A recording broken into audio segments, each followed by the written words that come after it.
Hello नमस्कार दोस्तों, मैं हूं शेषमणि पांडे और आप सभी का स्वागत है मेरे YouTube channel the secrets of medicine पर, जहां पर आपको मिलती है मेडिसिन एंड हेल्थ से रिलेटेड इंफॉर्मेशन।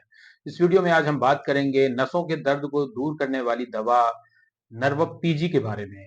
हम जानेंगे कि इस दवा में क्या कंपोजिशन होती है, इस दवा का डोज क्या है, इसे कब और कैसे लेना चाहिए, इससे रिलेटेड साइड इफेक्ट्स क्या हो सकते हैं। तो वीडियो को लास्ट तक जरूर देखें, और अगर आप पहली बार मेरे चैनल पर विजिट कर रहे हैं या अभी तक मेरे चैनल को सब्सक्राइब नहीं किए हैं तो रिक्वेस्ट करूंगा कि चैनल को सब्सक्राइब करके बेल आइकन जरूर दबा दें, ताकि आपको वीडियो से रिलेटेड अपडेट सबसे पहले मिल सके। तो चलिए हम वीडियो में आगे बढ़ते हैं।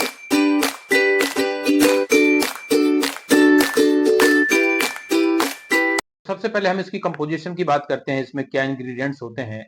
तो इसमें मुख्य रूप से प्रीगाबालिन 75 mg, मिथाइल कोबालामिन 750 mg और अल्फा लिपोइक एसिड 100 mg मिला होता है। नर्व पीजी कैप्सूल के फॉर्म में आती है, जिसका उपयोग नर्व पेन, जिसे हम साइंटिफिक लैंग्वेज में न्यूरोपैथिक पेन भी कहते हैं, इसको ट्रीट करने के लिए इसका उपयोग किया जाता है। नर्व पेन यानी नसों का दर्द हमारे नर्व डैमेज होने के कारण होता है। ये नर्व डैमेज कई कारणों से होता है। इसके जो मुख्य कारण होते हैं, या तो कोई क्रॉनिक डिसीज हो जैसे कि डायबिटीज है।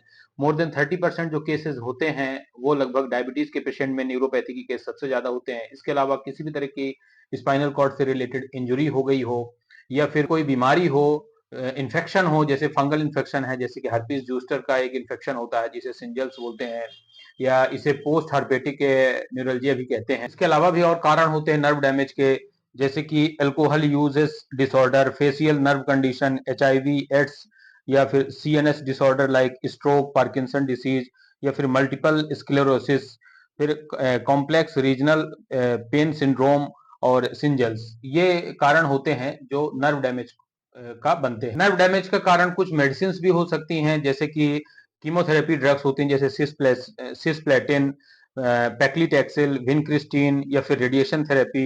इसके अलावा एम्प्यूटेशन, यानी कि पर्टिकुलर कोई अंग काटना पड़ रहा है, अगर उसके कारण जो काल्पनिक अंग बनता है उसके कारण वो दर्द का कारण बनाता है। इसके अलावा स्पाइनल नर्व कंप्रेशन या इन्फ्लेमेशन, या फिर ट्रॉमा या सर्जरी, जो उसके कारण नर्व डैमेज हो सकता है। या फिर कई बार ट्यूमर्स होते हैं, वो ट्यूमर्स नर्व को प्रेस करते हैं, जिसके कारण से नर्व डैमेज हो जाती है और नर्व पेन रेडिएट करता है। मान लेते हैं कि ये न्यूरोपैथी पेन जो होता है वो किस तरह का पेन होता है, इसमें सिम्टम्स क्या होते हैं, क्या क्या लक्षण इसमें होते हैं। तो जब भी नर्व इंजरी होती है या नर्व डैमेज होती है, तो जो इस तरह का पेन होता है वो कई बार नॉर्मल पेन किलर से सेटिस्फैक्टरी रिजल्ट नहीं मिल पाता है। तो ये जो इसके जो लक्षण होते हैं वो कई बार हमारे पर्टिकुलर किसी अंग में झुंझुनाहट या बर्निंग सेंसेशन, जलन जैसा होता है, या कई बार सुई जैसे चुभने का एहसास होता है, या कई बार सुन्नपन जिसे हम नंबनेस कहते हैं, टिंगलिंग कहते हैं। इस तरह के जो ये लक्षण होते हैं या इसमें देखे जाते हैं। कई बार मसल वीक हो जाती हैं, यानी कि मांसपेशियों में ताकत की कमी महसूस होती है। कभी कभी इलेक्ट्रिक शॉक यानी कि बिजली की झटकों जैसा भी महसूस होता है।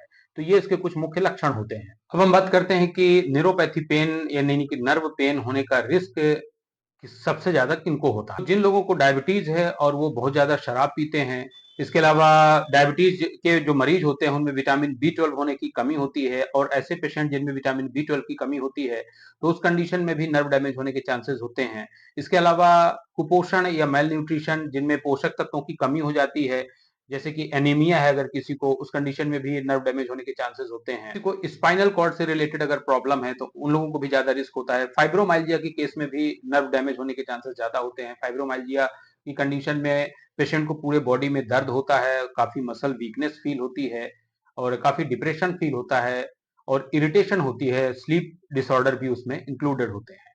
तो ऐसे व्यक्तियों को सबसे ज्यादा चांसेस होते हैं कि उनके नर्व डैमेज या न्यूरोपैथिक पेन क्रिएट हो सकता है। तो इसके यूजेस की अगर बात करें तो इसका उपयोग न्यूरोपैथिक पेन को कंट्रोल करने के लिए किया जाता है, जहां पर साधारण दर्द की दवाइयां काम नहीं करती हैं। इसके अलावा एपिलेप्सी के केसेस में जिन लोगों को मिर्गी या दौरे की समस्याएं होती हैं, उस कंडीशन में भी जो प्रीगाबालिन होता है वो भी हमारे सेंट्रल नर्वस सिस्टम में काम करता है, और एक तरह से एपिलेप्सी या मिर्गी के पेशेंट में भी काफी राहत देता है। ये इसके कुछ यूजेस होते हैं। अब इसके साइड इफेक्ट्स की अगर बात करें तो इसके काफी साइड इफेक्ट्स देखने को मिलते हैं, जो कॉमन साइड इफेक्ट्स होते हैं, लेकिन इनसे ज्यादा परेशान होने की जरूरत नहीं होती है।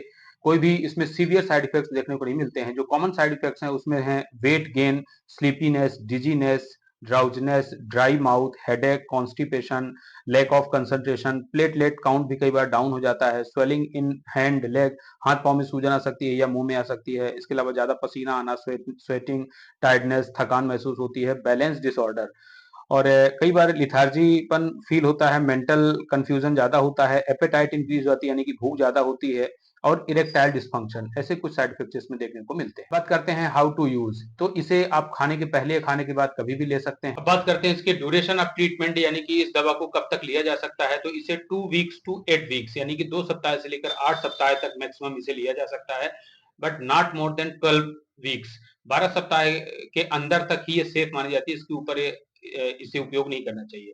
दूसरा, ये दवा को कभी भी अपनी मर्जी से खरीद कर नहीं लेना चाहिए। इस दवा के डोज के बारे में, कितना डोज आपको रिक्वायर्ड है, इन सब चीजों को डॉक्टर के द्वारा ही डिसाइड करने दिया जाए। खुद ही इसका इलाज नहीं करना चाहिए या खुद से खरीद कर इसे उपयोग नहीं करना चाहिए। बगैर डॉक्टर के परामर्श के इस दवा को लेना सही नहीं है। अब बात करते हैं इसके दवा लेने के समय पर क्या सावधानियां रखनी चाहिए, प्रिकॉशन क्या है। तो इस दवा को जब आप ले रहे हो तो दवा को लेने के बाद इसका जो साइड इफेक्ट सबसे ज्यादा देखा जाता है वो सिडेशन, यानी कि आपको स्लीपीनेस फील होगा, नींद जैसा महसूस होगा, आपको एकाग्रता में कमी आएगी, यानी कि आप कंसंट्रेट नहीं कर पाओगे, कंफ्यूजन क्रिएट होगा।